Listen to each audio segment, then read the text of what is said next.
Hello and welcome to part 2 of our build. Today I want to try and do some basic electrics.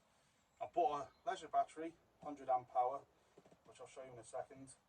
And I've got to work out how I'm going to fit it underneath my passenger seats. I've got a split charge system which I can wire up to my starting battery. The great thing about this is my starting battery is underneath my driver's seat. So I literally have about a metre to play with. Instead of having traipsing wires, they go to the back of a lot of vans. So the battery I've chosen, I'll bring you in, is this. It's a Lion battery. Yeah, I know a lot of people don't like them, but if it does me for the 1 week I need it, I'm happy. So 100 amp hour, so it gives you a full 100 amps for 1 hour, 50 amps for 2 hours, or 10 amps for 10 hours. The only thing I'm really going to be running off for this is a few lights and our cooler box. I know a few of you are probably breathing through your teeth right now, but yeah, but it was cheap. Like I said, it's just going to do me for 1 week. Hell, it could last a lot longer. So I've got all the right things. I need to measure it, make sure it's not going to drop below 50%. But like I said, it's just for lights. I got one literally just behind me here. I got one on the wall there. I got a cooler box and maybe have a couple of other things yet. Charging points for the boys for their tablets. So first things first, I've got to design flooring for this battery underneath the seats. One other thing I've got to contend with is this. It looks like it just wants to throw it down. So, time is precious. So, let's see what we've got. I've opened these up already. So, it is a lot of room. I'll get a measuring tape and see what we've got to play with. Yeah, I know what I said. So, I've got about 580 millimeters or 23 inches for you Americans. And then I've got roughly around 400 millimeters or just under 16 inches. So I've got plenty of room. Now height, I got just under 250 millimeters, just under 10 inches. So ample room. And now I know the battery will fit, no problem at all. I did my pre-checks. The problem is here, let me show you, is that in these transits, these, let me zoom out a bit, is a padded flooring.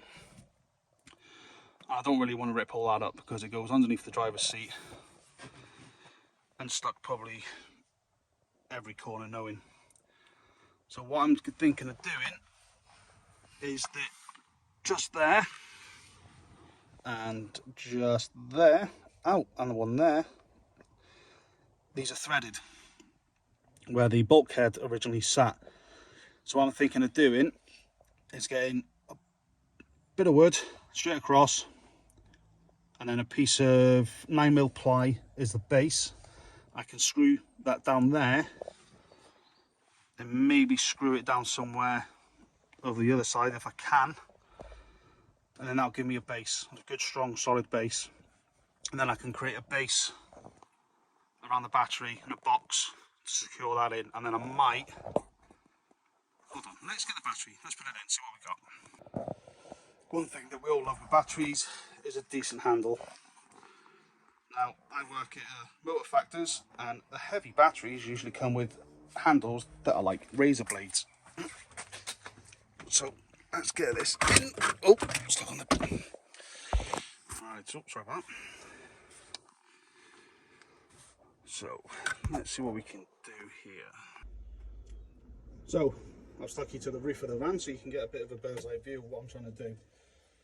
Now ideally, I would like the battery to go there, purely because I've got all this space and this is where I could put all my electrics. Now if I did box section here, and I can attach the fuse box here, and as you can see, coming inside the van, ample rooms for everything. Or I could put it there. I'll lose a lot of space, but I've got access just down here, which I can access from the door that I made in the bulkhead. So it's not a problem, but it's obviously securing it. So what I'm thinking is plyboard, put a wooden sort of base around it, the frame around it, sorry, and then getting a ratchet strap or something over the top to screw it right down.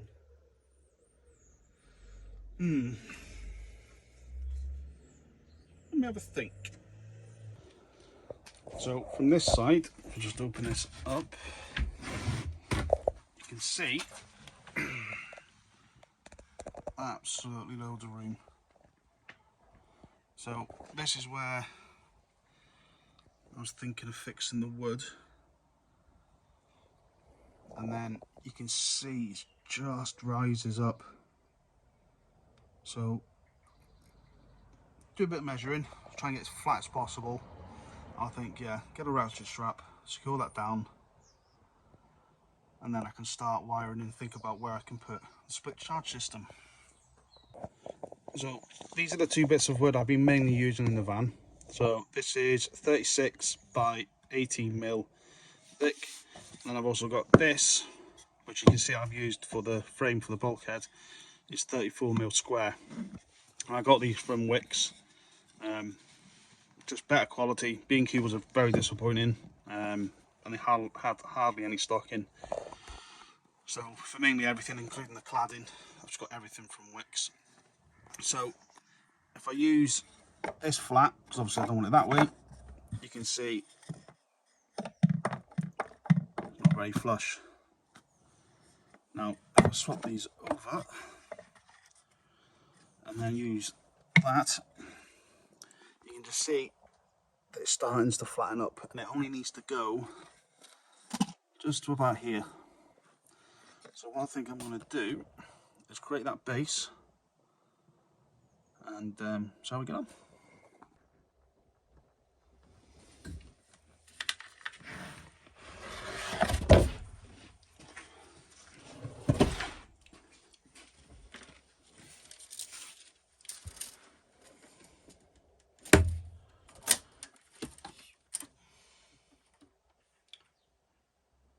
So I want a piece of batten, 65 mil long.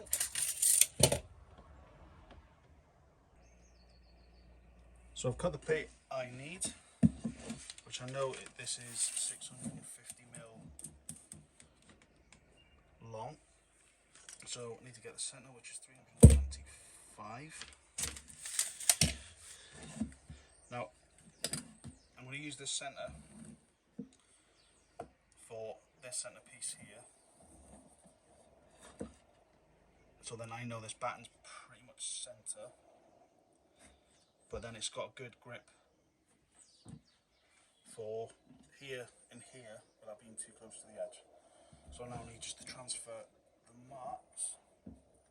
But before I do that, so what we need to do, right angle square, best friend in this build, along with these pencils, incredible.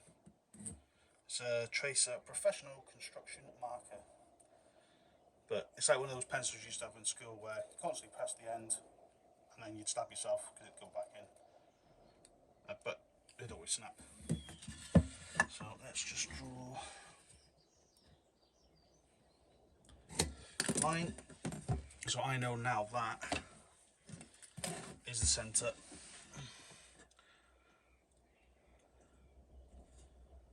And then the centre of that one. I'm pretty happy with it. And then centre of that one. So let's just draw a line there. Draw a line there. Double check, make sure everything's good.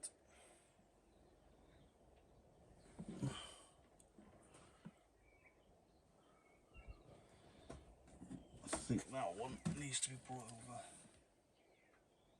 A cup of milk over. So then I know to use that one. Right, now to drill. Now one thing we've got to think about is fixing the wood to these. Now they originally had these bolts. So originally there were these that fixed the bulkhead down. So I know these are going to fit perfect, but they are literally tiny. The wood, I'd have to bring the wood right down. So hopefully, I think these are M6. Oh, perfect. Now that gives me a lot more height. Let me bring you in. So as you can see, plenty of height. And what I can do is countersink this bolt into the wood a bit with a washer, give it some proper security. And as you can see, these are the originals. So I'll screw that into there. I mean, nothing. So I'm going to use that one, that hole, and that one there. So let me go and drill, and we'll secure it down. So I've drilled, as you can see, 3 holes so they can fit the 6mm bolts in. And I've also used a flat bit drill that fits into a drill. This is 20mm, so basically it gives me enough room to put a socket in when I tighten the bolt up. So the 6mm, and then I've used a washer. So it sinks all the way in. So obviously when the wood goes on the top, it's going to be nice and flush. So I'll just bring that out a little bit.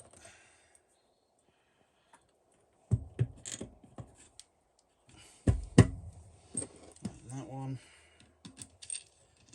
And that one. So hopefully now, if my math serves me correct, that one fits there.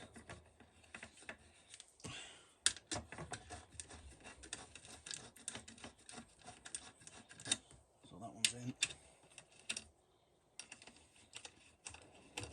That one's in.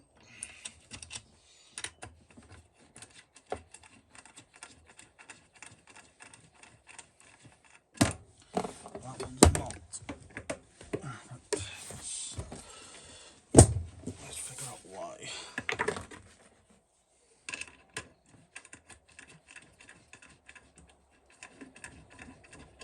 And it starts to rip again. Right, that's not biting. Let's find out why. Or am I just...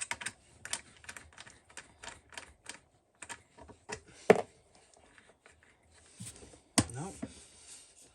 Neither is that one.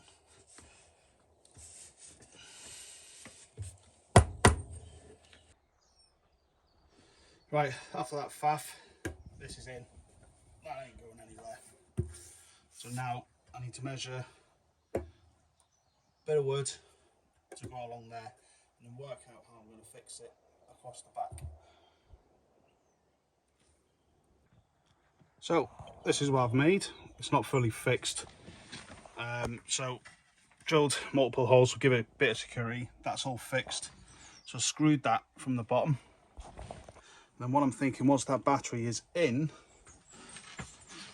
get another bit, stick that there, and then I can stick, let me get them for you. So what I've got these just this off Amazon. It seems very common amongst people who do their own build. I've got a 12 gangway fuse box. So you just put a live one end, negative on the other, and that'll be good to go. And I'm thinking of fixing that to the side. And then what I've got as well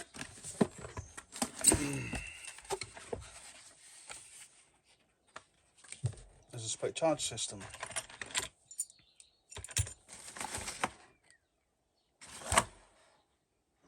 And that means I can just attach it to there and then run it. Let me bring you in. Let me bring you in.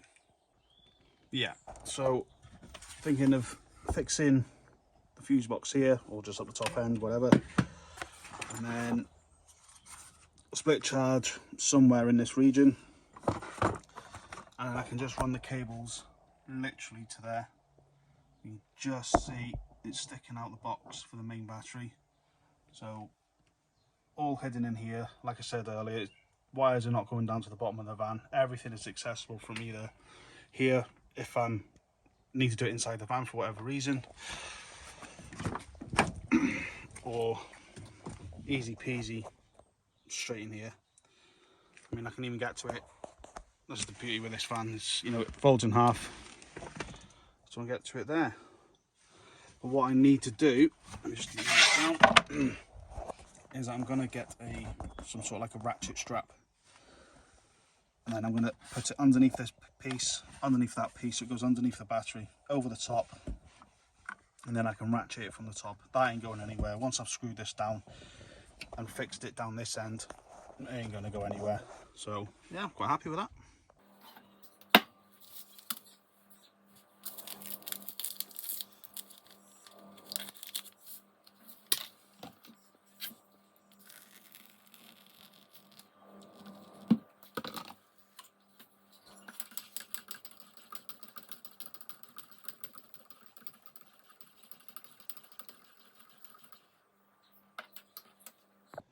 Good morning. Today is a new day. I had to end it yesterday. I need to get ratchet straps, so I had to go to Screwfix, and I bought a couple of ratchet straps to secure the battery to the board. I've made a piece to go on the side of the battery where I can fix the fuse board. Done a little bit deeper because that single piece of 9mm ply meant when I screwed through it, it was close to the battery. So I've used the 34mm square batten just to bring it away from the battery. Doesn't look pretty, but is it a dumb idea if it works? So let me show you. So this is what we've got. So battery straps underneath the battens, and obviously once it's in the van I can secure it to these, and this is fixed in place. I've secured that on. So what I'm thinking of doing is, so the negative is down here, maybe run the negative across the bottom, and I'll drill like a hole, put the wire through and go to the negative on the leisure battery, and also the same for the positive, which is on the top. When it comes to wiring, I want to make it neat. I don't want a rat's nest here. Then now I've got to think about my split charge. So I'm going to read through the instructions. So I've got to take the back off, apparently, which I think just pops off. Depending on how the wires run, I'm either going to lay it here. I don't think you can lay them flat, no. Put that there. And then I'll mount. Yeah, tell you what, let's just read the instructions first. So this is the instructions. So step one, obviously just make sure everything's in there. I have checked, everything is in there. It's a pretty good kit, bought off Amazon. I think I paid about 80 quid. You know, like the battery, it's just gonna be a stopgap between getting a better battery. I'd like a EFB or a deep cycle lithium, but they're so expensive. And I want a proper split charge system, probably a C-Tech. I favour them more than the Victron. It just, you seem like you can play about with it a bit more. So let's go through the intro. So step 2, isolate the starting battery and removing the negative terminal. Yeah, that's going to be fun. And select a location for the smart battery isolator. So luckily my cables, I mean, who runs them near the exhaust? And close as possible to the starting battery. Well, mine's is literally half a metre, so winner winner. Remove the lower mounting plate from the SBI to use as a template and mark the position of the 4 holes to be drilled. Drill using a 3.5mm drill bit. Nah, straight in. Secure the 2 blind holes of the base with the short 4mm screws. Right, let's do step 2. So step 2. So obviously this is how I left it. So let's just shut these down. And there's some bits. Clothesline, pretty handy little bit of kit that. Just when the boys, if they get anything wet, or which we're going to do, Scotland, rain, lots of. No camper van's complete without a whistling kettle. Of course, going for the blue. Match the van. Little single gas pumping stove. Again, it's a stopgap. Still deciding not whether to fit a fixed stove in the van, but the roof is low, so and 4 canisters should hopefully do us. Right. Obviously, I can't get in the driver's door because I've got to park so close. Otherwise, I'm going to have to drive my van back out, put it on the front of the drive. So, hopefully, that gives me a bit of room. And I know I've already had this off when I bought the van. I wanted to check the battery. It's the completely wrong battery. Absolutely wrong battery. It's too big for the box, but it's an AGM, which are better built batteries. So, and it's been replaced, I think, not long before I bought it. So I've not even had this van a year yet. So I'm gonna get some tools, take this plate off. Let's see the mess under there again. So, I know these are 8mm. Oh, that's gone. Never see that again.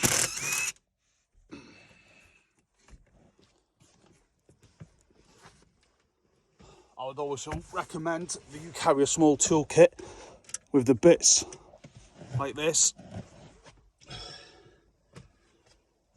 Because God forbid that you've got to change your battery and you don't have tools. Yeah, that's going to be a problem. So unhook.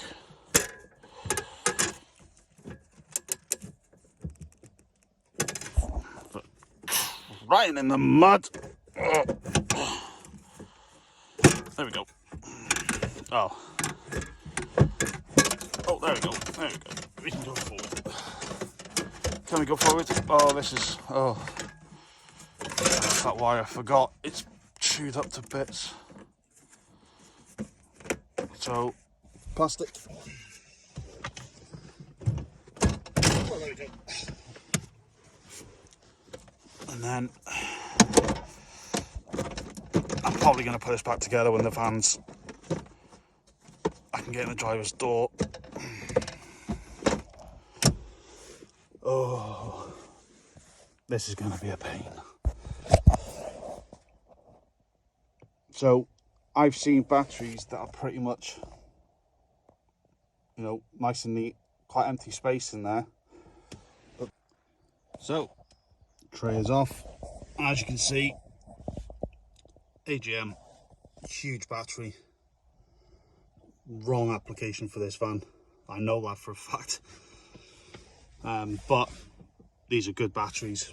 That's far too as well, so I'm not going to complain. So, what I like about this is at some points there where I can add the split charge system, and I know Ford put these in. I think you've got one there in the middle, so there's a live point. for accessories, which I know they fit into their vans. But I've got to disconnect the negative, which is down there.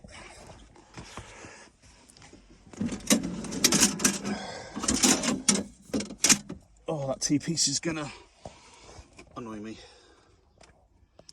So let's see what we can do. I know this should go out. Oh, there we go. Oh, there we go. Just a bit of patience. We'll get there. Right. That's the seat. Oh no, no it's not. Let's bring this plastic thing out the way.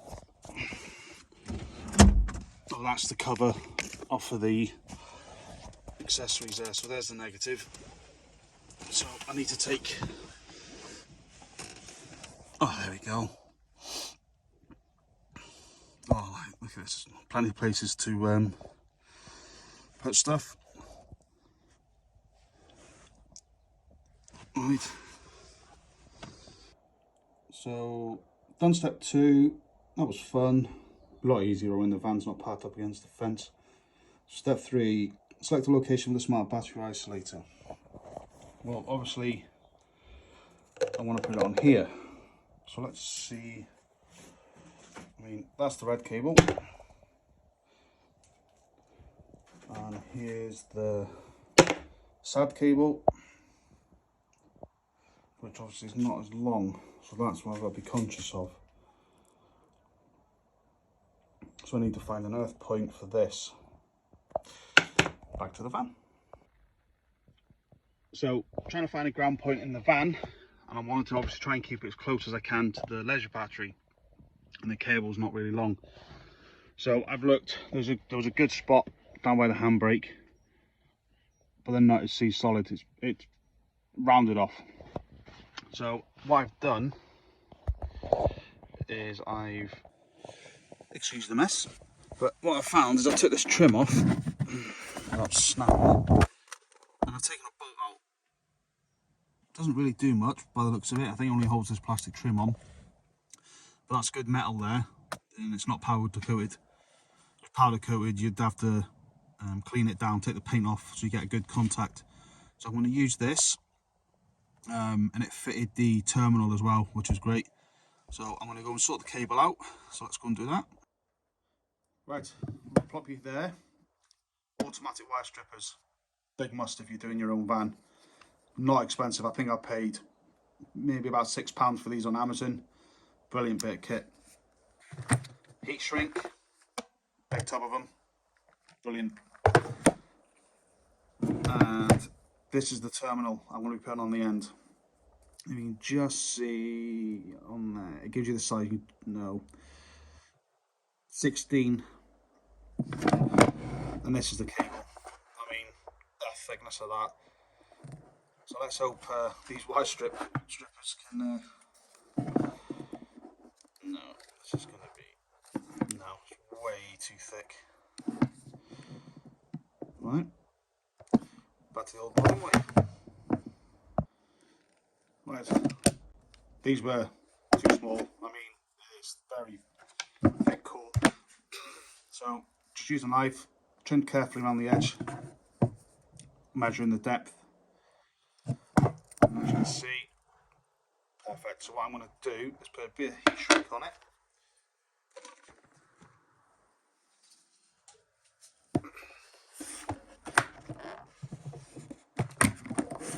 So this was off Amazon again, not expensive. You get a good variety of sizes, and you can get multicoloured if you really want to be that pernickety of. Sorry, concentrating. Nope, too small.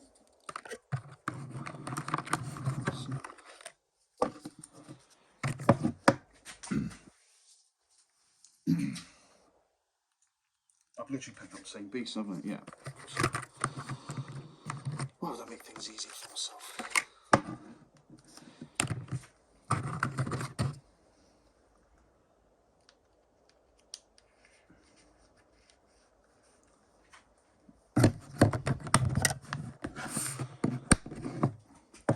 That's great. They've got a measuring table on the side, so I could have just done the easy way. So heat shrink's on first. Doesn't matter if I forgot to put it on, I can put it through the other end, but if you've tied the other end up, always remember to put your heat shrink on. So what I'm going to do is move this up out of the way. And the next thing I bought to crimp these is this Goliath. Again, cheap, 20 quid. Good bit of kit. You can just see on there, on the markings there, it's 16 mil. So you just open this up.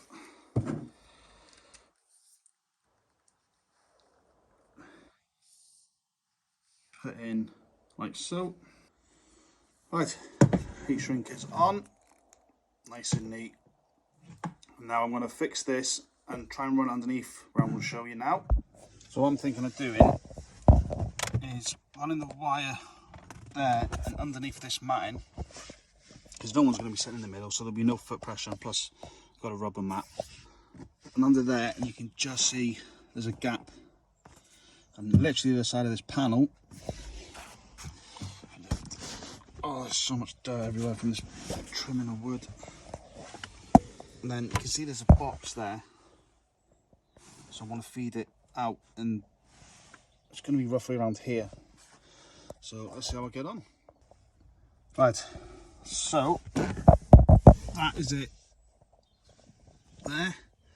And what I've had to do is put, because it's got this large washer which is fixed from factory, so what they do is they put the washer on and then they thread the bolt so the washer can never come off.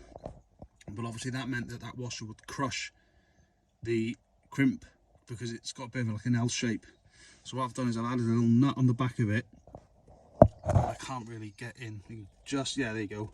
You can see the nut underneath. So that's sitting flush now. It's not tight. It wasn't really tight anyway, because I think it's just a bit of frame to hold this plastic on. And as you can see, it runs out there, and then it comes out here. But what I've done is I threaded it through from this side to the front. A lot easier, because the cable's quite thick. It just went straight up. I've got it there. So now I've got all this cable here. And what I'm going to do is I'm going to bring the battery tray in, and then I'm going to mark up where I'm going to put it to fix it, so then I know where I can put the controller for the split charge. And then I'm going to work out the red wire, which is going to be straightforward. It's literally just going to run down here and down there. I've got a lot more length on the red. So then the only problem is I've got to put a crimp on the end of this sad cable. Having it in the garage was a lot easier. So let's go and get that tray. So that's the board in. Fits nice. Beautiful. So this cable will go directly to the leisure battery. And the positive from this battery goes to the controller, and then a red cable, positive cable going from starter battery to the control box again. So I'm going to have two red cables going one way. So I need to fit it somewhere where the red cables are not going to really cause a problem. So, and then this, I mean, loads of length left on that now. So what I'm going to do first is I'm going to check, make sure that this is definitely a good good earth. There'll be nothing worse than wiring it all up and then find it's a bit of a bad one. But I'm pretty happy where I've put it. It was bare metal everywhere, so that should be a good earth, and it's nice and tight. So I'm going to think about where I'm going to put this control box. Good morning. It's been 1 week since you last seen the other clip. As you can see, I've got a different hoodie on. I've had a bathroom fitted. The wife and the boys have been staying at the in-laws, so I've not had a new job, so it's been difficult for me to do anything this week. So I'll give you a quick lowdown on what's going on with the van and what's happening, because we're going to Scotland on Friday. Today is Sunday. I've not really done much. We were going through the electrics, which I will go through with you. So the electrics interfering, just no. The leisure battery is done, it's wired up. I'll go through all that with you. It's very basic. I've got to buy a kill switch. I'll try and get one of them buy one of them today, so I can just cut the power off. At the moment I'm just pulling the negative terminal off, but it's not powering anything. I've got that light wired up, which I'll show you in a sec. I've got also the light you can't really see right above my head. So in the Ford Transit Customs from factory, you have 4 lights. So 2 that go across the beam that goes across over the sliding door, and then you have 2 that go, it's the first beam from the rear doors. I've disconnected all of them, I've removed the lights and insulated the wires up so they're not going to do anything. But I kept this one, as I've used it, I've plugged it into the wiring, so when you open the sliding door, this will come on, and then obviously it will go off when you shut the door. At the moment, because the sliding door is open, this light is still on. But it's LED, it draws hardly any amps, so you know I've got no issue with that being on. I mean, I can disconnect it if I need to. So that's all done, and I'll show you what I've done there. Like I said, that one's done. I've got one that's above the seats, which I've got to wire up. Now originally, when I was going to build the units here, I bought a set of switches, and it was going to go into there, but obviously I don't have time to do that now, so I've got to work out I can temporarily do this so the boys have got a light, because it does get dark in the back here, because obviously the windows are tinted, just so they can have a bit of light. And also at night it's over the bed, so we've got a light there, so I've got to work out how I'm going to do that. The wire is draping over this window here, and I wired it to a point where obviously the switch panel was going to go, and then from the switch panel down to the fuse box, which is just behind me.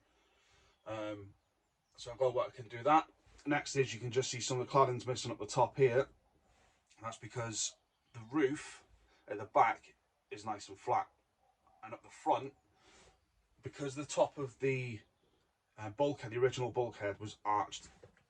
Obviously when I cut the bulkhead on the inside where it's carpeted, it's arched again. But on this side, instead of being nice and flat, it actually curved up like that. So it looked quite ugly as it got up here. So what I've done is I've used a blade and just cut straight down. The roof is then dropped, it's leveled, but I need to pull it down more. So what I've used is L brackets. So hooked it like that, and then screwed it into the bulkhead and just pulled it down, so it is more level. So all I've got to do with that is just cut another piece, and take my time with this one, because every time I do it, it's always wonky. But my idea for the future was there was going to be something going across, so you wouldn't have seen it anyway, but it's just, you know, it's there, and I don't want people seeing, flat, and it's like this all over the top of it. I've got to get that done. The next thing I've got to do is I bought a big sheet of ply. I think it's 3mm, just to cover the side where they originally would have been from the factory, just to lean it up, hide the insulation, give it a better insulating properties, because at the moment it's exposed to air. So get that done. I think that's pretty much it. Oh, and I've got to just tidy up here, so I'll show you all this. I'll bring you in, tidy this up, and then we'll go from there. And that's what I wanted to do today. YouTube, I've only done one video. I've had some good messages about everything, and they're happy that I'm doing this, which is great. I'm not gonna lie, speaking to a camera, I'm not a very photogenic person.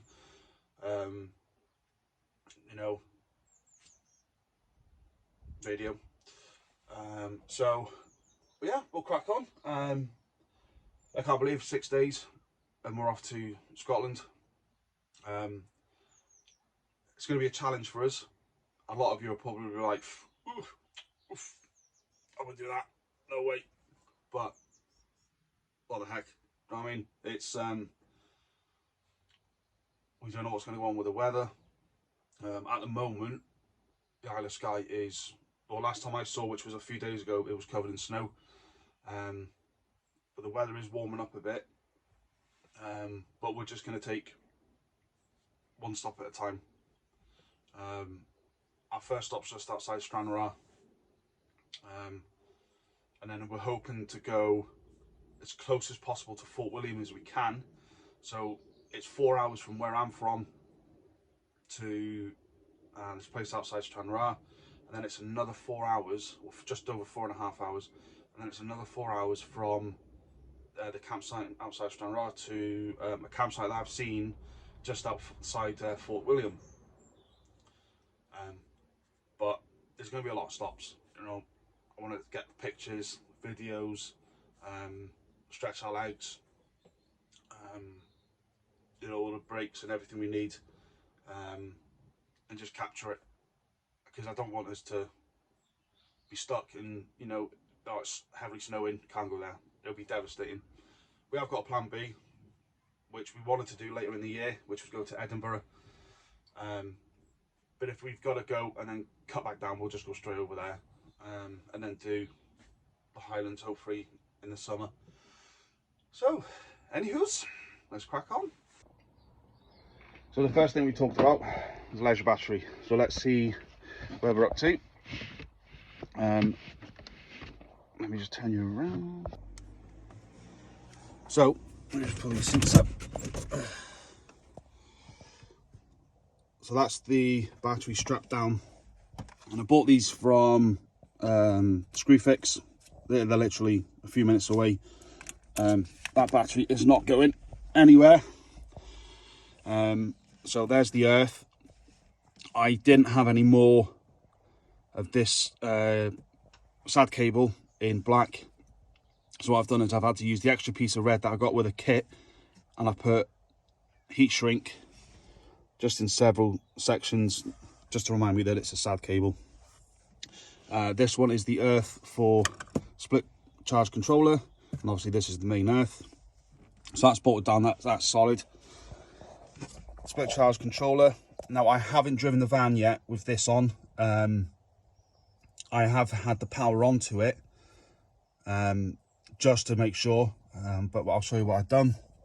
And there's two fuses there. They're 80 amp in these, which come with a kit. I mean, everything was in this kit, everything, apart from the tools needed to crimp them, which it does say in the advert you do need it, so you know they're not bypassing it. So it's all insulated. As you can see, you can see hardly any metal in this. So you've got one that goes from the main starting battery, which I'll show you, which you can see that's in that conduit, which runs down. There's a rubber piece at the back of there, so it's gone through. That's perfect. Not had to cut anything. Ran it down straight into there, straight into the split charge relay. As you can see, there's a hole in the side of it, because where I was going to bring it out, but because I don't know why they've done this, because obviously it might be my OCD, or so the lettering, but the way that they is upright, but the way they wire it on the back is topsy-turvy. So it looks like, you can see it's crossed there, but it's not an issue. It's not, there's no pressure on anything. Yeah, so that comes in straight to the split charge relay, and it comes back out, which then goes to the leisure battery, which obviously I've taken off because I don't have a kill switch. So that's that done. And the next thing is I fed a smaller lead to the fuse box. Now this one, you see I've wired this up already, is for that light, and I've used a 5 amp. I could go smaller, but the reason I didn't is because that light you can charge, you can just see the white bit underneath. That's the USB where you can charge stuff from.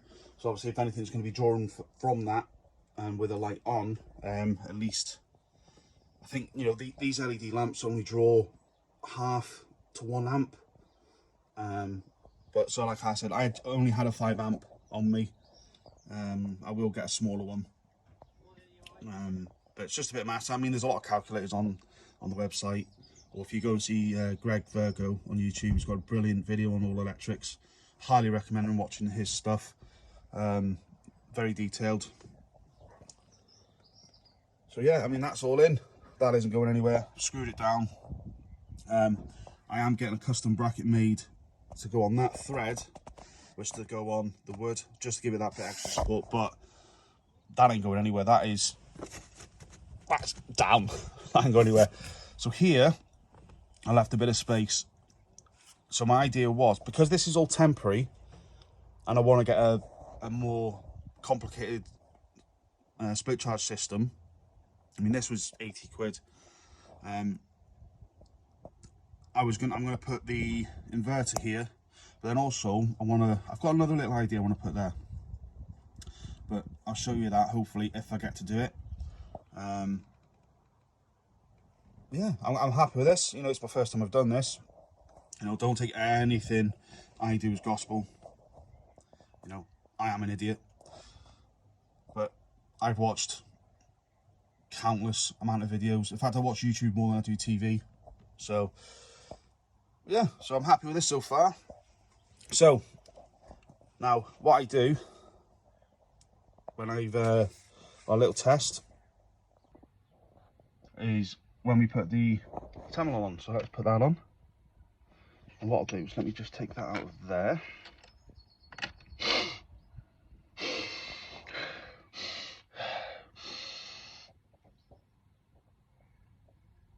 No smoke. No crackling. We're good. Like I said, the ultimate test is going to be when I turn the van on for the split charge relay, and let's hope it doesn't go kabooey. All right. Taking this is what I like about these. It's very common with builders, and I can see why. So you got your positive on the top. Obviously, then that goes straight round to the battery. And these terminals come with the split charge kit. I mean, it's a superb, for the price, it is a superb bit of kit. It's got everything with it. In fact, I'll leave a description below where I got it. Well, I got it from Amazon, but the actual one I got. This one is for the smart charge alternator, because I know this van does have it. Now you can see, and then the negative at the bottom, and then that goes round to the negative on the laser battery. Now all them screws you see at the bottom are all your SAD screws, and then all the ones down the side are your positive. Now you can see that's lit up. Now what I love about this is, if there's a break in that fuse, that light will come on. So instead of having to pull out a multimeter, I mean, a lot of people don't have multimeters, or having to pull out fuses individually, unless you know specifically what fuse does what, it lights up. I mean, you're in the dark, you're in a scramble. I mean, that's just incredible.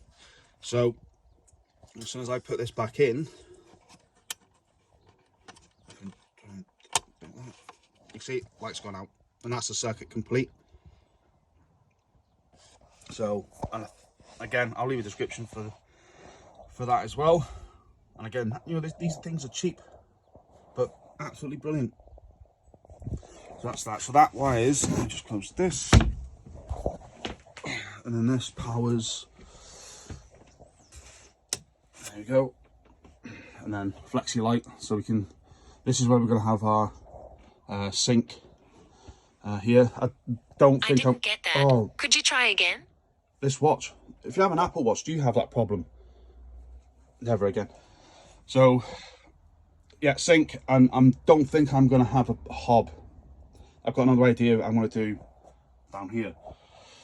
So yeah, that's on, nice and flexy, and then just a bit of a close up, and there's a USB. So, and that's that. That's the other light I've got to wire up, which is that cable there. And then this is the light. You can still see on, still on, sorry, with the sliding door open. So when I lock it, goes off. Unlock it, comes straight on, so it's already illuminated before I've even opened the sliding door, which is great. And then plywood or ply lines there, there, there. That wood's coming off. I actually don't need it. And then I've got the sliding door that I need to try and do. And then this here, I've got to trim and shape to the van, and then obviously screw it down. You can just see a gap there. So yeah, so I think I'm going to do. Should I do the cladding? Get that complete off. Get it done. I've had to pull this down just to screw that block, just so that's got more strength than these other L plates. And then I'll glue that back up. And then I've got another little idea that I want to do across here. I'll come to that when I've done it. So let's crack on. So cladding is done. So what I'll show you is, you can see, because cladding sort of like warps, you know, it starts curving in on itself. So you can, oh god, you can forget about the, you can see it's just a little bit gappy. I've got an idea for that I'm going to do. So, but that's all done. You see just on there, where it's all, but that's all done. So my next thing now is, let me turn you this way, that's better. Right, I've got to put a curtain in this gap. I've got an idea. This, I think it's got about, I don't know, 2-inch gap. This was cut up here originally in line to give a bit more height, but curtain. So I've got an idea what I want to do with there, and then this can close off the whole front end. And I've got to think about something for that, and the sliding door, but it might be something temporary for now. So what do I do next? Should I do that wire, or should I do this cladding? I think I'll do the wire. That cladding could take a while. So I'll show you what I've got. So that light, the cable runs literally straight along the roof, and then it comes down here, and then you can see it just droop there. I've hooked it over another cable just so it's out of the way, and then drops down there. So like I said before, when this unit goes here, there's going to be a piece that's going to, I've already got this designed and how I'm going to do it. It's going to be a piece going across here, and then up here, and then maybe some shelving, and I've got a switch panel. Now the switch panel is quite deep, which I'll show you in a second. I was struggling to find an area around here where I can do it. Now the beauty with cladding is, if I want to do something makeshift for now, I can just put it on. I've got to get more cladding in the future. I can just replace the panel, just literally unscrew there and there, slide it out, draw around it for the next new piece. So that's what I like about this cladding. You can slide it out. If anything gets damaged, you can slide out. Any panel here, I can just slide out, which is what I've done across the top for there. So I'm going to get this wire, which I'm going to put down here, and then let me just get you down here. So ignore that hole, but behind, I think this panel, there's a hole, and then there's a hole that goes into the piece here. Because like I said, so that light originally was going to come down out the hole and then up to the switch panel, but then it's got its own switch, so hence why that's gone down to its own fuse box. So that's all right. So I've got to get that, and then I've got to see where this cable I got off Amazon as well, very thick sheath around the two cables. Just 2-core cable. So yeah, I mean I can replace the wiring.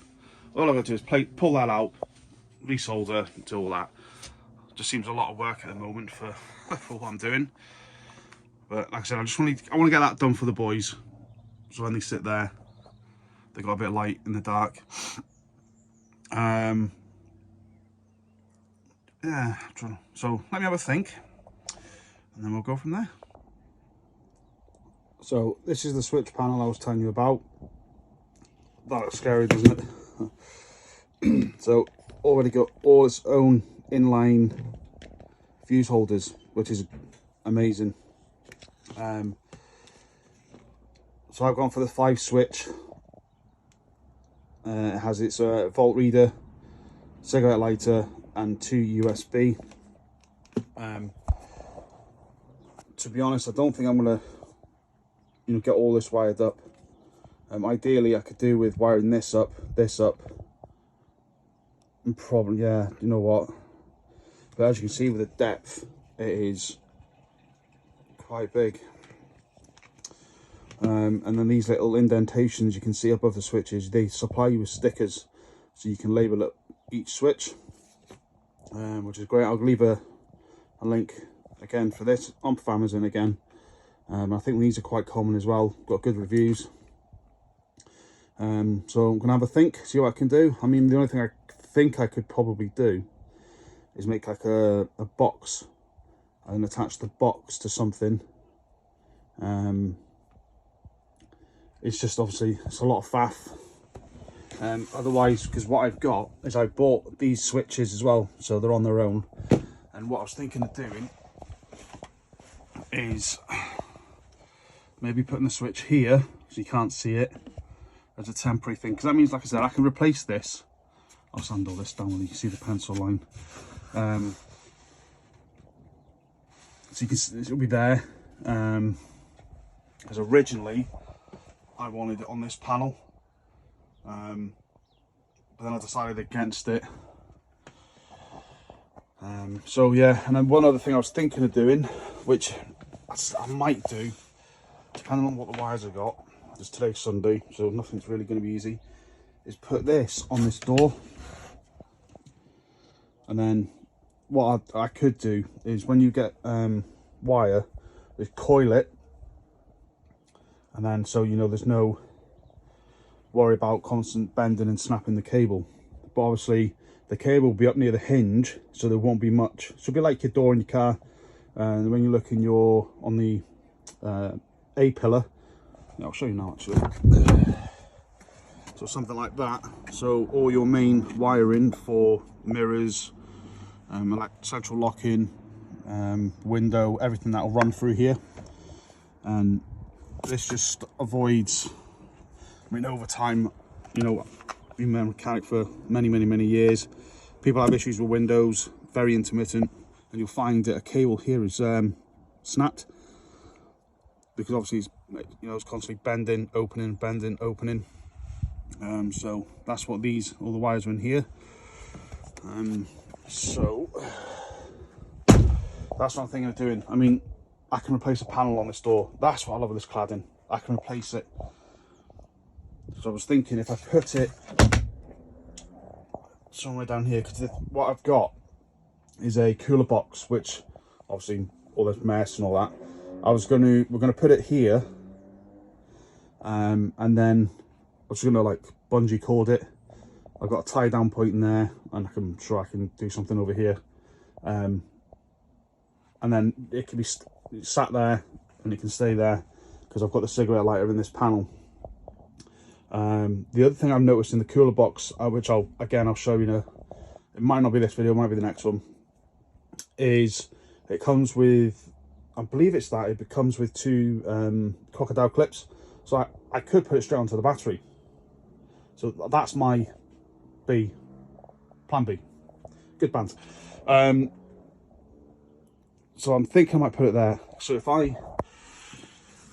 can see on the cladding, I think these are, have I got my tape on me? No, I'm sure these are 90mm panels. So you can see that it's.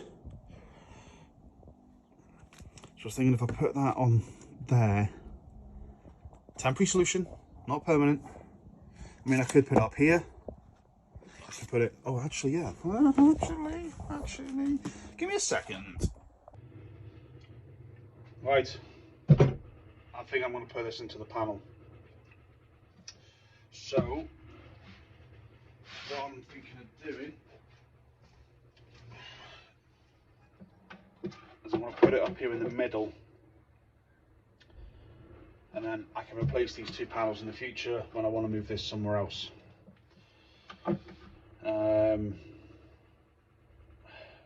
It's an ugly option, but it's my only option. And is it a dumb idea if it works?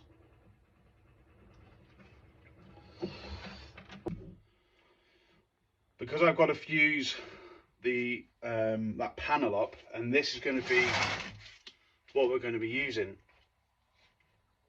I've got to find out how much this takes in power. So yeah, I got this from Halfords. Again, it's just temporary. I do want a fixed fridge, which I will be getting. And I think the average, well, the one I've seen, I know you can get them cheaper, but the one I've seen you can get for anything between maybe 150 quid upwards. The one I want is about £250. So let's have a look what we got.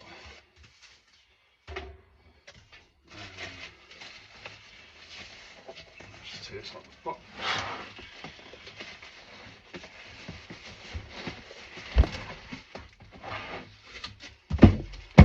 So according to this, it can hold up to 17 cans, just your regular sized cans, not your beer cans. Right, here we go, here's the information. So it's 40 watts when it's cool, or 35 watts when it's hot. And to be honest, we'll never use it for hot, we'll just use it for... Now, let's see if I can get you in. So power out, put 40 watts cold. So I believe that's going to be something maybe along the lines of, yeah, maybe like a 15 amp fuse. Now, I did say earlier that I thought this might have crocodile clips, but it doesn't. Let's get this out. So it is a cigarette lighter. It's all compact in here. And then inside here, little switch if you want to go cold or hot. So obviously it will always be cold. Let's push that down. Well, it's nice, this little push feature. So this is a top opening cooler. Oh, there we go, that's what I want. Another little fuse, that's great. That'll be for in the side cigarette lighters. And now one thing I found, because I work in the motor trade, is that when people buy appliances for these, and when stuff blows, they burn them away, not realising there's a fuse inside here, where just change the fuse, it'll be fine again. Like tire inflators, things like torches or stuff like that. So that's quite a heavy lid. Right, some bits here.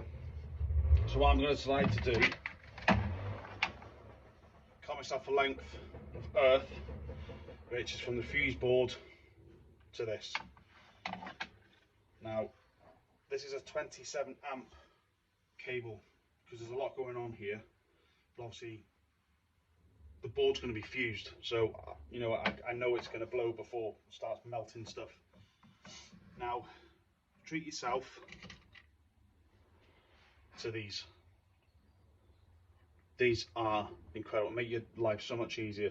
So it's heat shrink, but it actually has solder in the center.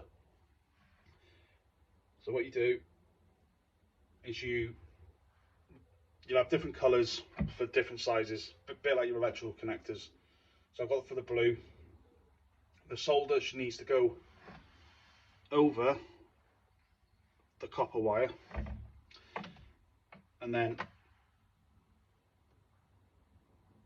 make sure you have some wires have a single core wire, problem is with a single core wire, they tend to snap if you're constantly moving it. But then when you've got multiple strands like that, if one strand breaks, you've still got more to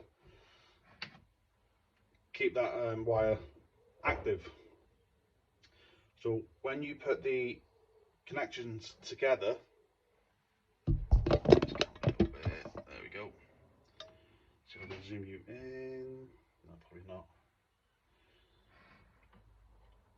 Just make sure if you've got two wires, make sure you just, when you push them together, make sure they do this and not butt and just miss, because you're not really getting much. But if they're tangled up together and when that solder goes through it all, it's a great connection. But this is just a single core cable. So it can be very fiddly. You can buy a little kit that has magnifying glass. You've probably seen them. A couple of crocodile clips, holds everything in place while you're working on it. Just make sure we get the two sad cables together, because that'd be a mess. Now once they're there, heat gun, and then sorry about the noise. What I do is I melt the outers first, just so the wires don't pull apart, and then just gently work around the solder. And what'll happen is the solder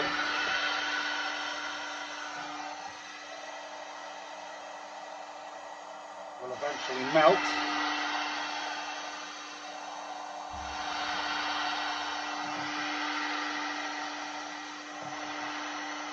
There we go. Bust it. Obviously don't do what I do and just use your fingers. And there's so I can see the solder now running. Thing is with hot heat guns and solder, it can take a while. So what you could do, is what I've been using, is use one of these. Now, don't put your flame on the insulation, you'll just burn it straight off. Just get it as close as you can to the solder.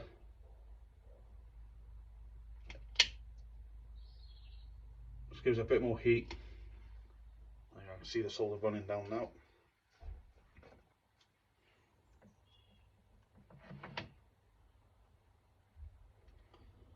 There we go. Then wires are joined. And what you can do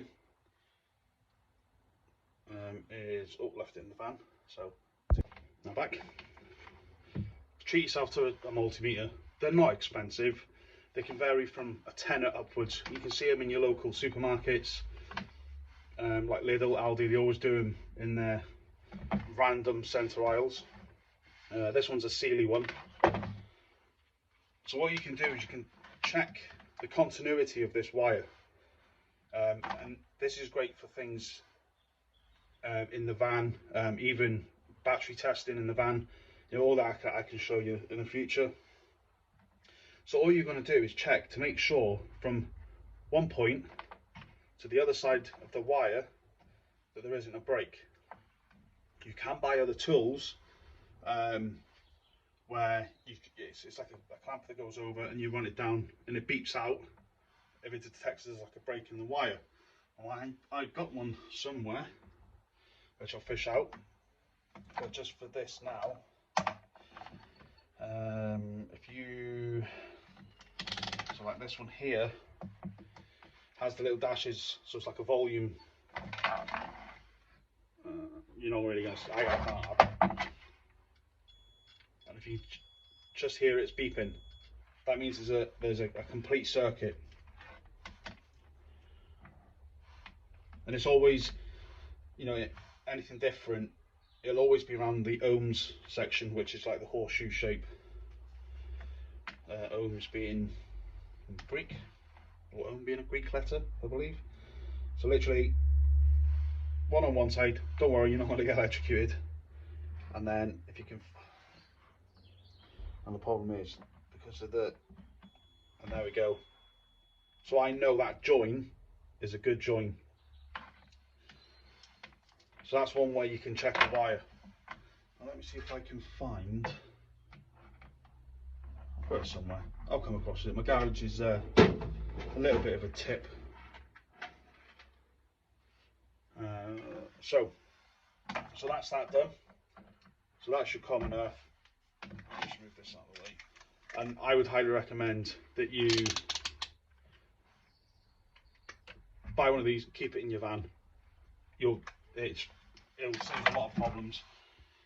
You know, when you're traveling somewhere and you're in the middle of nowhere, something happens and you've got no multimeter, you can kind of panic a bit, thinking that you're not be able to resolve it. But if you've got one, you can check some things to make sure that a fuse, they're great for fuses as well.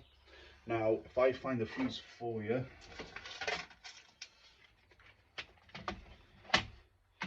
so these are the most common. So standard size fuse, there are actually four sizes of these. So these are your standard, and then they go down to mini, and then midi, I believe, which is the tiny.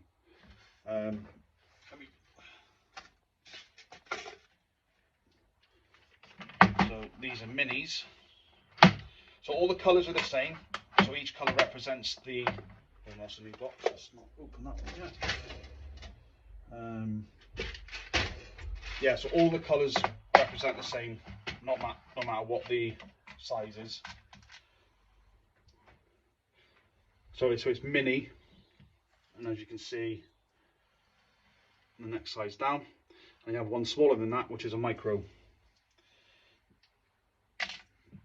But these are more for modern cars, but these are the only ones you really need to worry about at the moment.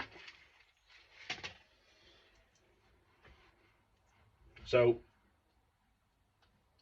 if you notice, if you ever, like my fuse board has the light to indicate that a fuse is blown, but if you don't have one that has that, you'll notice at the top of the fuse, really don't think it's going to focus, there's little openings just at the top here. And what you can do is that when that is sitting in your fuse board, you just get your tips of the probes of the multimeter and you can dab it on. Now, some probes are quite awkward to put together. All you need to do is get the SAD cable, the black one, find a good point so you can get onto a battery negative terminal. Great. And that means all you've got to do is probe it onto one side of the fuse. You can either put it on your volts, see if you are getting a voltage, or if you're going to try and put both probes on the fuse, use the continuity checker, because obviously that's going to take a continuity in the fuse. I mean, you can visually see it, you know, the fuse, if it's blown or not, but believe it or not, you could get a hairline fracture in that fuse, and to people who don't have great eyesight, like myself, you know, you might miss it and think, well, that fuse is fine, and it will drive you insane. So always recommend that. And again, I would carry whatever you put in your van or vehicle, always carry spares. Always carry spares. So I know this is good, and what I'm going to put on this now is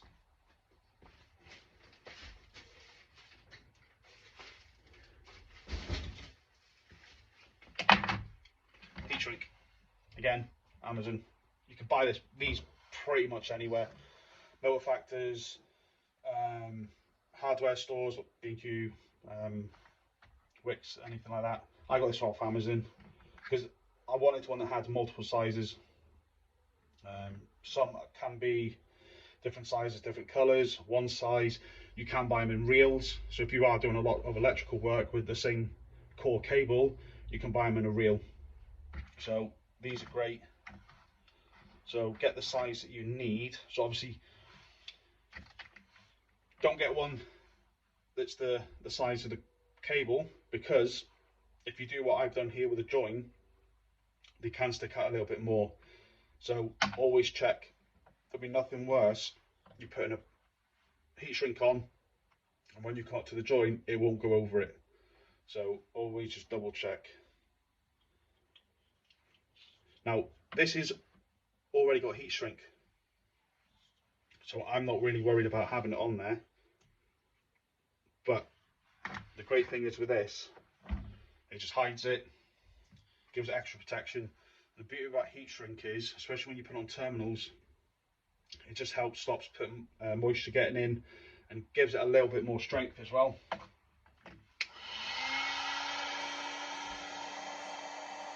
And these are pretty quick to shrink down. As I say, it just makes it look a little bit neater, gives it a bit more strength, and it's nice and tight. Now again, on this side, I'm going to be using a terminal. So you have red, blue and green in the terminals. They're the most common. So red is usually the smallest core, and then blue, and then yellow. So you can see the yellow is for quite a large gauge wire. So I need blue, and thankfully the terminal, the ring terminal on this, is perfect for the fuse board. So what I'm going to do is get another one. So that one's just, see, these are cylindrical, but then you get these ones which are flat. Because I don't want to use all of that, I'll just cut it in half.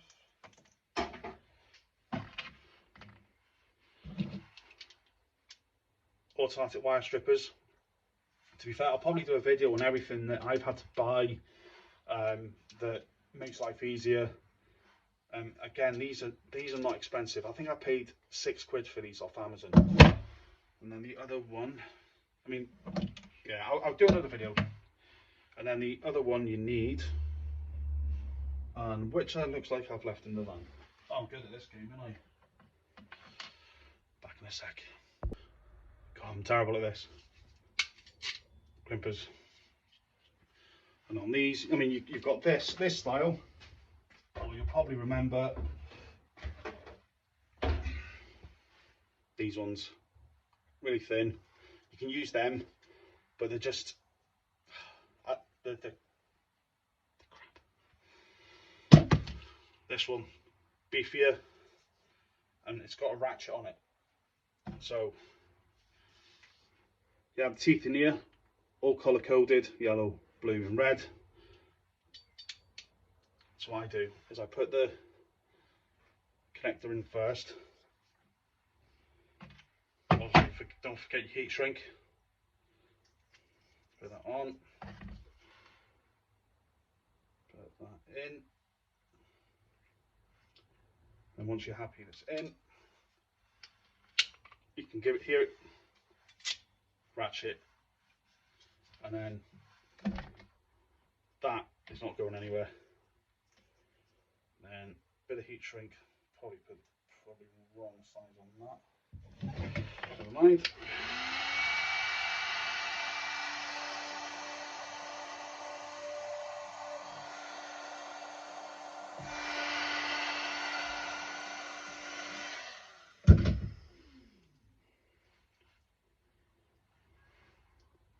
Done.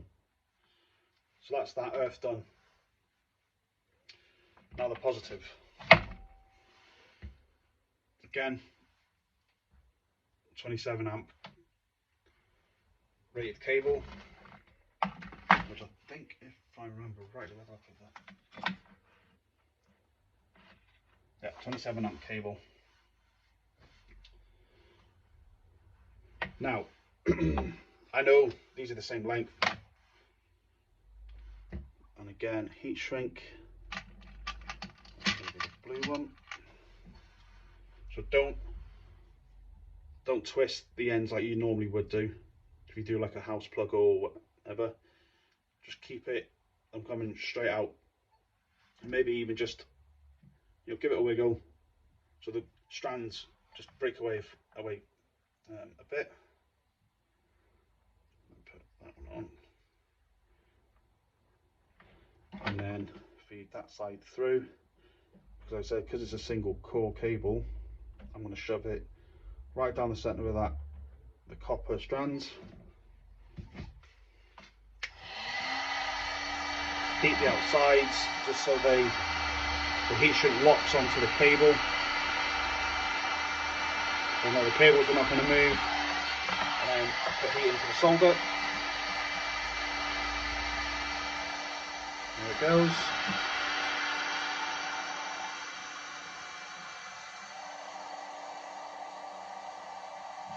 See it bubbling away. So you get all the way around.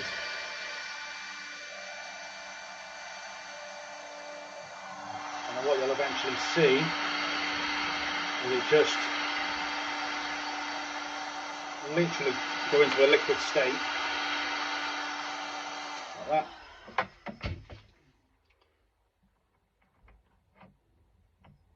And there we go, soldered.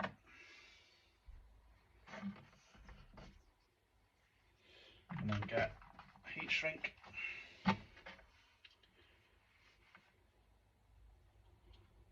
Now this cable,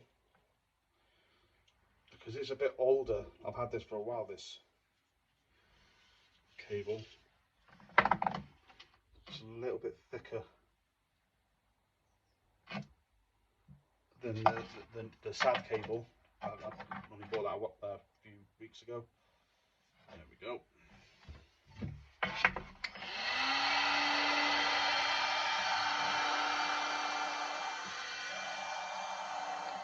Perfect. That's that done. So now, what's the smallest one I've got? So again, cut in half.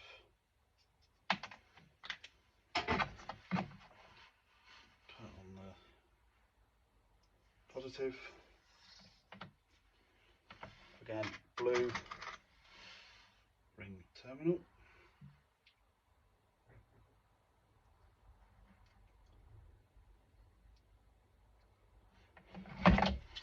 I'll put that on without using this because this the sheath on this cable was thicker, so it's held on pretty nice. Put that on. That's that on. That ain't going anywhere. Heat shrink, again, bit oversized, but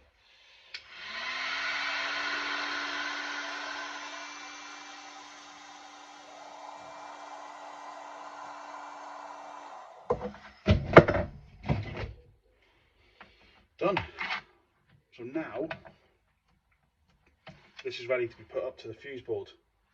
And what I've done is I've taken these off and painfully, you see that? It's pulled that out of the back of the switch. So I don't know if it can be put back in, but I've got new switches somewhere here in this labyrinth of a garage, which again I bought off Amazon. So this has got a 15 amp fuse in. This is going to be the one for the light. Like I said, as soon as this is hooked up, these are going to be live. And then I've got to work out what amp fuse. I probably will put 15 in, purely because of the draw from this light, half an amp, 1 amp. And then the only other thing is like things like phones. Now, like I said earlier in the video, Greg Virgo does incredible videos, especially on electrics, wire sizing. Gives you a graph on the best way of doing this. But then also one thing is, if you're using your van a lot, then you need to work out what your appliances that you want in your van, how much it's going to draw. So you can do a little bit of a spreadsheet, so you can work out what size leisure battery you want, what solar panels recommended, everything like that. Always do your research first. Don't just chuck anything in. It could backfire. So what you need to buy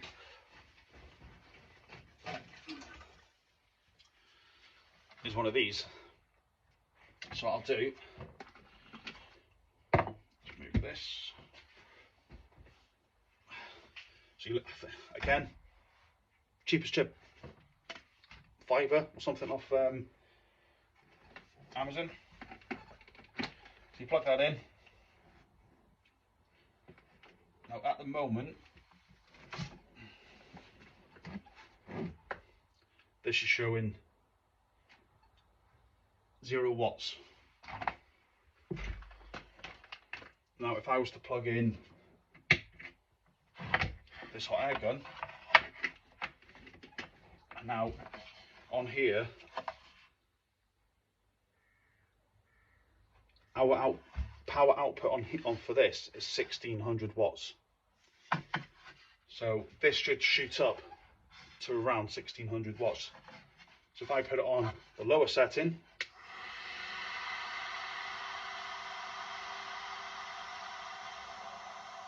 (978 watts.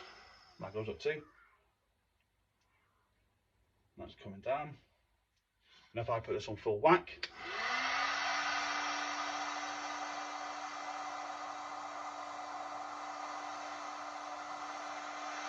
(1492).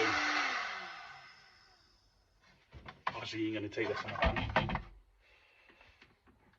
And then, like again, he does a chart for you. You go through it, write everything down, and then you can calculate the amps that's everything's gonna draw.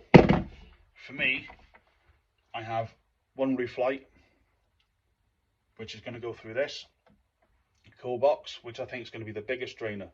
Now I did this on my phones, so there's mine, my wife's, my eldest. We all got iPhones. When we plugged them in, my phone drew the most, and it worked out to be, it didn't even pull any watts, nothing.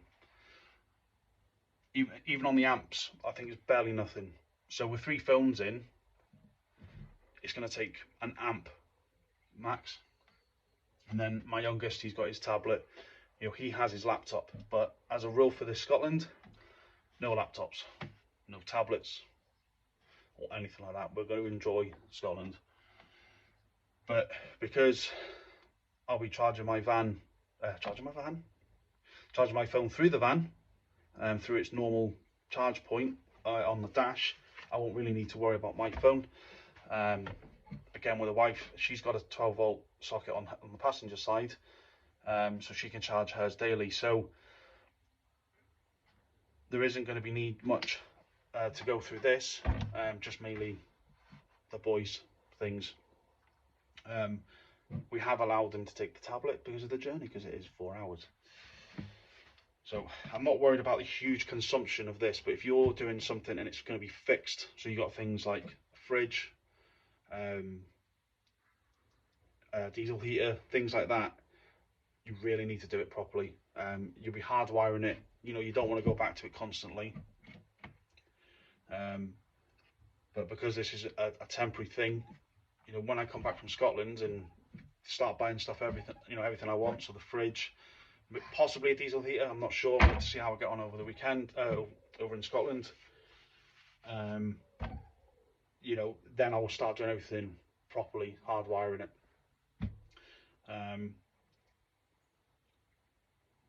So I'm going to put this back in the van, wire this up, and hopefully it's got power. So again, one thing I did say, so I'll do it again, is the continuity in a cable. So straight down. So the symbol, it looks just basically 3 dashes. It sounds like like a volume symbol.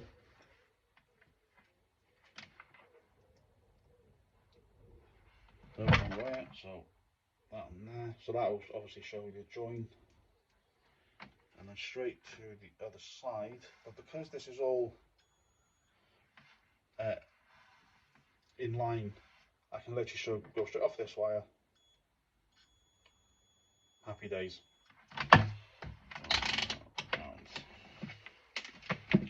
So I'll take this into the van and wire it up, put a fuse in, and then go from there. Because I've chosen big cable, I'm not, you know, a fuse is going to blow before this cable starts to melt. But Greg Virgo again, what a legend, what a legend. Right, see you in a second. Okay, so I've quickly wired that up. Again, as you can see, it's a lot brighter than the other one. I think it's because of the core. All the switches are lit up, apart from the middle one, because that's where the one's pulled out, so I'm going to swap that, because that'll do my head in. So at the moment you can see there's no voltmeter. So, if I put, what did I go for? 15 amp, wasn't it? So that'll be the blue in colour. Hopefully now nothing goes kabooey. Light has gone off. And let me just take this off, and you can see 12.6 volts. So battery's pretty new, very healthy battery. Oh, it is on. Oh, it is on. Happy days. So let's turn it off. So that's done. That's on. I mean, it does look silly. You know, it's black to go with the hinges and the screws. But the moment of truth is wire up a light. But I want to plug something in to check. So if I can still, oh yeah, there we go. So my son insisted that we fitted an LED light strip somewhere.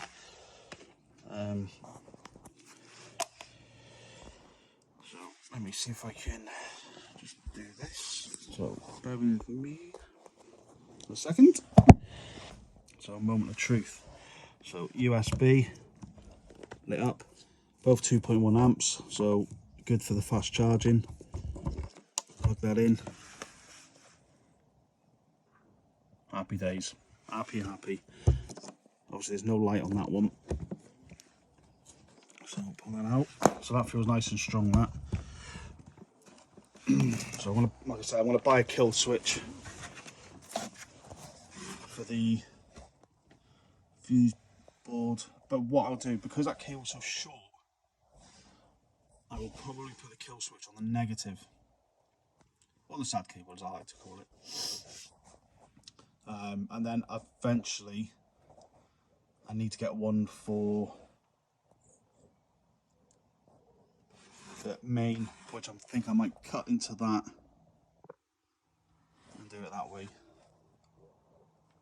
Right, so that's good. Now I'm going to go on to wiring this light, which I'm going to use for this. This has got a 15 amp fuse in. It's too much. The lowest I've got at the moment is 5, but when I get back into work tomorrow, I'm going to buy some smaller amp fuses. So I'll tell you what, let's put that in. So that's 5 amp. Again, I think with this fuse board, you can get the stickers with it, so you can label up everything. So it keeps it nice and neat. There is a protective cover that will go over that. Just obviously because I'm messing about with it a lot. So that's so I'm going to sort the wiring of the light. We'll go from there.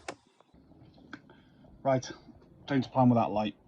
So instead of the light going that way and down, pulled the wire out, and I've made it come along here, along there, and then down here, all hidden, and then all wired up. So hopefully now, I'll turn the switch on. Bango, bango.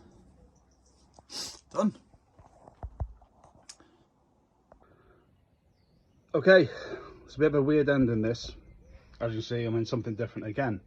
Now I've been editing my this video, and it is a whopping 1 hour 40 something minutes long. I've had to try and shave it down. It's so long. If you've made it to the end and you're listening to me now, if I had a hat, I'd tip it off to you. I don't intend to make every video I make nearly 2 hours long, but thank you so much for watching this video. If you've made it to this end, there should be a little club going for the end. I'm gonna, like I said, I'm not gonna waffle on. I'm gonna keep this short. Every video now, I'm hoping I can do 30 minutes, because that's about good to watch. I've just got to do every night now. I'm going to just do little bits where I can. I'm not going to make a YouTube video about it. I'm on TikTok, and I do little short videos on TikTok. So if you follow me, it's the same name, Seeking New Horizons. Just pop over, same logo. Pop over, give us a follow if you're on there. And like I said, I do quick, like 60-second videos of little updates here and there. I really appreciate you following me. Please subscribe. There'll be plenty more. Like I said, Scotland in a few days. We've booked 3 sites now, so it is becoming real. So yes, I need to crack on. I've got this cladding to cut down, and I'll speak to you all soon. Thank you very much.